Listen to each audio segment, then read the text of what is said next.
Class 10th विषय Hindi part 2 काव्यखंड का second chapter है ये राम लक्ष्मण परशुराम संवाद। ये पार्ट जो है रामायण से लिया गया है। और यहाँ पर जब रामचंद्र जी सीता स्वयंवर में गए थे और राजा जनक जी द्वारा ये शर्त रखी गई थी कि जो भी शिव धनुष के ऊपर प्रत्यंचा चढ़ाएगा उससे वे अपनी पुत्री सीता का विवाह करेंगे। रामचंद्र जी जब वहाँ पहुँचे तो उन्होंने प्रत्यंचा चढ़ाई जब शिव धनुष के ऊपर, लेकिन प्रत्यंचा चढ़ाते समय वो शिव धनुष टूट जाता है उनसे।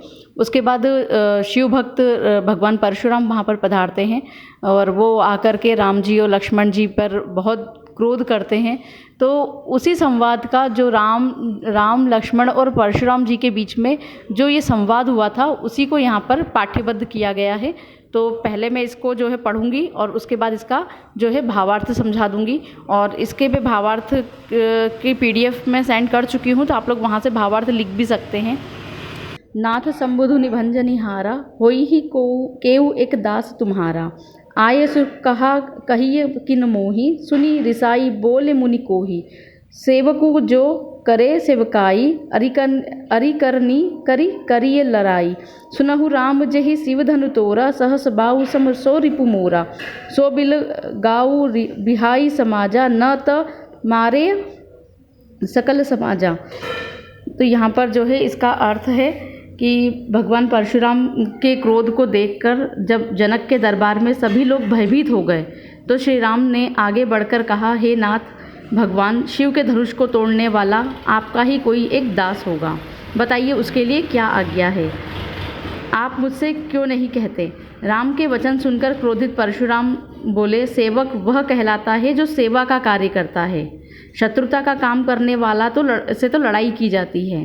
हे राम, मेरी बात सुनो, जिसने भगवान के शिव धनुष को तोड़ा है वह सहस्त्र बाहु के समान मेरा शत्रु है। सहस्त्र बाहु मतलब 1000 जिसकी भुजाएं हों। वह इस समाज या इस सभा को छोड़ करके अलग हो जाए, नहीं तो मैं यहाँ उपस्थित सभी राजाओं को मार दूंगा। परशुराम के इन क्रोधपूर्ण वचनों को सुनकर लक्ष्मण जी मुस्कुराए और परशुराम का अपमान करते हुए बोले, हे गोसाई, बचपन में हमने ऐसे कई धनुष को तोड़ दिया है, किंतु तब तो आप क्रोध करने नहीं आए। तो इस धनुष से आपका क्या ऐसा प्रेम है कि आप इस धनुष के टूटने पर हमसे लड़ाई करने चले आए। लक्ष्मण की व्यंग भरी बातें सुनकर परशुराम क्रोधित स्वर में बोले, अरे राजा के पुत्र, मृत्यु के वश में होने के कारण तुझे यह भी होश नहीं है कि तू क्या बोल रहा है। तू संभल कर क्यों नहीं बोल पा रहा है।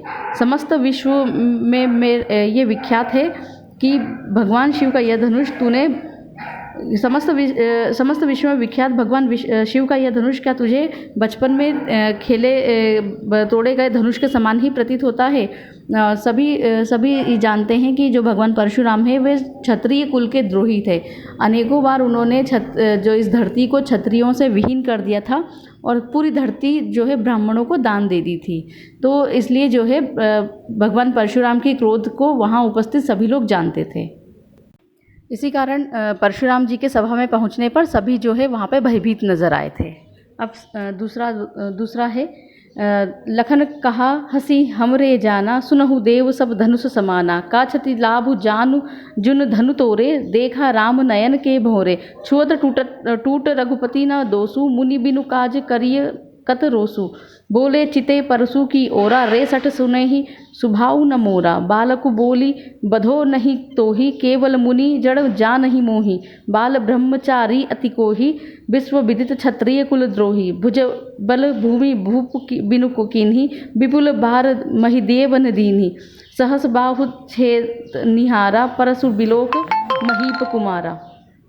तब दूसरे का भावार्थ है यहाँ पर, लक्ष्मण जी हंसकर परशुराम से बोलते हैं, हे देव सुनिए, मेरी समझ के अनुसार तो सभी धनुष एक समान होते हैं। लक्ष्मण श्री राम जी की ओर देखते हुए बोले, इस धनुष के टूटने से क्या लाभ तथा क्या हानि, यह बात मेरी समझ में नहीं आई। श्री राम ने तो केवल इस धनुष को छुआ ही था, अब ये छूटते ही टूट गया तो इसमें राम जी का क्या दोष। लक्ष्मण की व्यंग भरी बातें सुनकर परशुराम जी का क्रोध जो है और बढ़ जाता है और वह अपने फरसे की ओर देख करके बोलते हैं, अरे दुष्ट, क्या तूने मेरे स्वभाव के बारे में नहीं सुना है? मैं तुझे बालक समझकर नहीं मार रहा हूँ। अरे मूर्ख, क्या तूने मुझे केवल एक मुनि समझता है?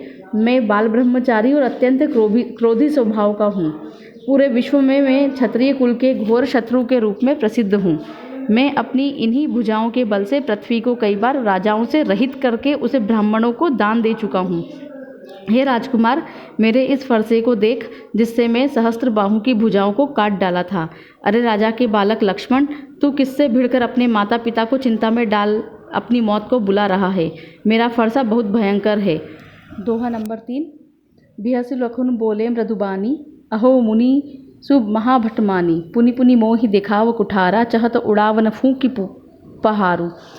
यहाँ कुम्हड़न बतिया को उड़ाही, ते जे तर्जनी देख ही मर जाही। मतलब कुमड़े की एक छोटे से जो कद्दू का जो फल होता है, जब वो बहुत छोटा होता है उसको अगर आप उंगली से बार बार दिखाएंगे कि देखो ये कद्दू उगा है, या वो छोटे से मतलब कद्दू के फल को अगर आप उंगली दिखाएंगे बार बार तो वो सूख जाता है। तो यहाँ पे कुम्हड़न का मतलब होता है कद्दू का फल। और इसका भावार्थ मैं आपको पढ़ के बता देती हूँ। और तीसरे का भावार्थ है, परशुराम के क्रोधित वचनों को सुनकर लक्ष्मण अत्यंत कोमल वाणी में हंसकर बोले, मुनिवर, आप तो अपने आप को बहुत बड़ा योद्धा समझते हैं और बार बार मुझे फरसा दिखाते हैं। मुझे तो ऐसा लगता है कि आप फूंक से पहाड़ उड़ाना चाहते हैं। मतलब यहाँ पर जो लक्ष्मण है खुद को पहाड़ बता रहे हैं। परंतु मुनिवर, यहाँ पर कोई भी कुम्हड़े के छोटे से फल के समान नहीं है जो आपकी तर्जनी उंगली देख करके मर जाएंगे। मुनि जी, मैंने आपके हाथ में फरसा और धनुष बाण देखकर ही अभिमान पूर्वक आपसे कुछ कहा था। मैं आपको भृगुवंशी समझकर और आपके कंधे पर जनेऊ देखकर, जनेऊ मतलब जनेऊ ब्राह्मण लोग धारण करते हैं और क्षत्रिय जो लोग होते हैं वो ब्राह्मण और मतलब इन ब्राह्मणों पर जो है शस्त्र नहीं उठाया करते हैं। ऐसी जो है परंपरा है हिंदू धर्म में। आपके कंधे पर जनेऊ देखकर हमने क्रोध को सहन कर रखा है।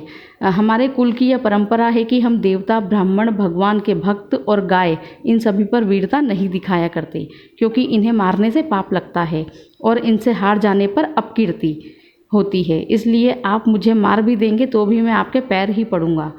आपका तो एक एक वचन ही करोड़ों वज्रों के समान है। आप व्यर्थ में ही फरसा और धनुष धारण किया हुआ है। मतलब वो कहना चाह रहे हैं लक्ष्मण जी कि आप तो अपनी बातों से ही हमें मार देंगे, आपको ये शस्त्र उठाने की ज़रूरत ही नहीं है।